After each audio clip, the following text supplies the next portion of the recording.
안녕하세요. 저는 숙명여자대학교에서 법학을 가르치고 있는 홍성수라고 합니다. 반갑습니다.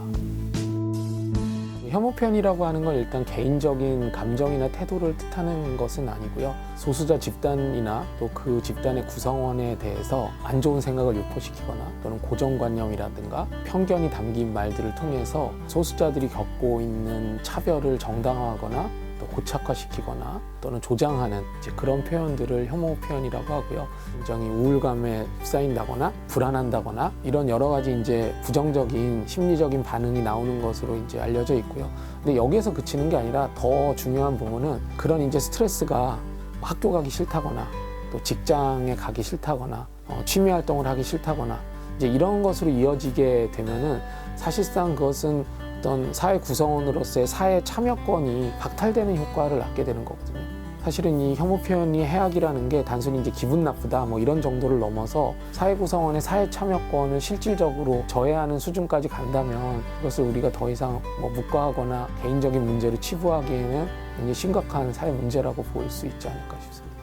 일단은 이제 이 혐오 표현이라고 하는 것은 사회의 어떤 강자들을 향해서 발화가 될 때는 그 지위를 악화시킨다거나 특별한 영향을 주지는 않거든요. 근데 이미 차별을 받고 있는 집단에 대해서 발화될 때는 그 처지를 더 악화시키거나 이제 고착화시킨다는 점에서 문제가 되는 거죠. 이제 여성에 대해서 뭐 3일한 이런 표현이 있습니다. 예전에 몇몇 이제 남초 게시판에서 많이 쓰이던 말인데 여자와 북어는 3일에 한 대씩 맞아야 된다 뭐 이런 말이거든요. 사실은 굉장히 위험한 발언이죠. 실제로 여성들은 지금도 그런 폭력에 노출이 되어 있고 또 그것을 정당화하는 그런 흐름이 있는 상황에서 그런 말이 발화된다고 하는 것은 이것은 말에 그치는 것이 아니라 굉장히 위력을 가지고 있는 말인 반면에 어떻게 보면 미러링이라고 해서 여기 맞받아치는 말로 이제 숨쉬라는 말이 있거든요. 뭐 대한민국 남자는 숨 쉴 때마다 한 대씩 맞아야 된다라는 말인데 이제 그 말을 듣고 굉장히 기분이 나쁠 수는 있지만 그걸로 인해서 야 어디 가다가 진짜 숨 쉴 때마다 한 대씩 맞을 것을 걱정해야 된다거나 그것 때문에 뭐 두려움에 떤다거나 이제 남성 집단이 그런 위협을 받는다고 보기는 어렵거든요.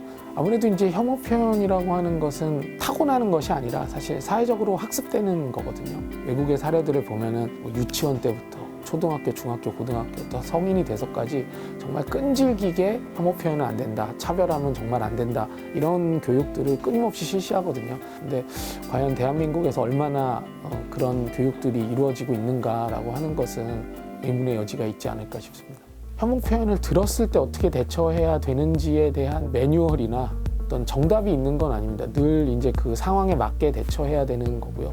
어쩔 땐 그 자리에서 지적하고 맞받아치는 게 맞을 때도 있고 어쩔 때는 공식적으로 또 조직적인 차원에서 문제 제기해야 되는 경우도 있을 거고요. 근데 저는 더 중요한 거는 당사자의 대응도 중요하지만 이 제3자 그 자리에 함께 있었던 또는 그런 얘기를 들은 제3자들이 어떻게 대응하는가가 사실 이 혐오 표현 문제를 푸는데 훨씬 중요하다라고 생각합니다. 제3자들이 침묵하거나 또는 묵인한다거나 또는 정당화하는 태도를 취한다면 문제 해결이 되기가 어려운 거고요. 거꾸로 이 제3자가 나서서 피해자를 위해 오히려 싸우고 가해자를 지적하고 또 비판하고 이런 어떤 분위기가 확산된다면 사실은 뭐 혐오 표현을 굳이 처벌하거나 강제적인 규제를 하지 않아도 가장 효과적으로 사회에서 이제 몰아낼 수 있는 방법이 될 수 있지 않을까 생각합니다.